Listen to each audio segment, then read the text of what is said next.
because BRAC has been born in the target group, right, created this organization, it's flipping the paradigm of how most Americans learn about international development. It's not the Americans that have the ideas and solutions that go help those poor people.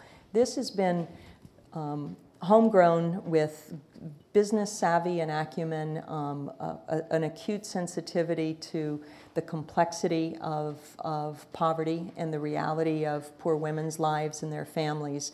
And by responding and listening to their needs, figuring out what other things need to be created. And so I think where BRAC is going is probably a transformation in how it listens to those voices through the new use of mobile technology and the reinvention of how education happens when connectivity is actually accessible, how teachers are trained.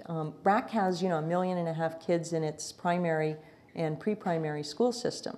It also helps the government secondary schools, and it runs a university with 5 graduate schools. It invested in a company, a broadband company, BRACnet, in Bangladesh, precisely because it knows broadband connectivity is going to revolutionize the way education happens, and it wants to ensure poor kids and women, girls, get cut in on that action. So wired libraries are extremely important.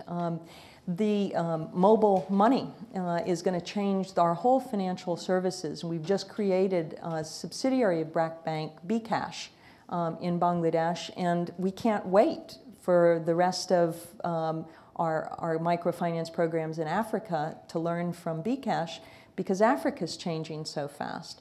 So, and we've got experiments now in Sierra Leone for the first telemedicine center.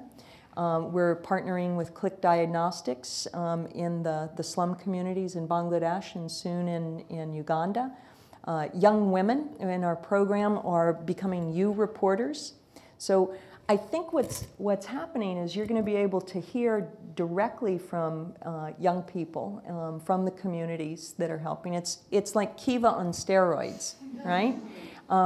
And as we bring in technology and young people from some of the best schools in this country and in Europe to work in partnership with folks in each of these countries, I think we're going to create the first truly transnational development organization that's Southern-led, but in the spirit of real collegial sharing. So we'll be able to bring the best of what our technology and our wealth and our knowledge to bear. That's my hope, at least.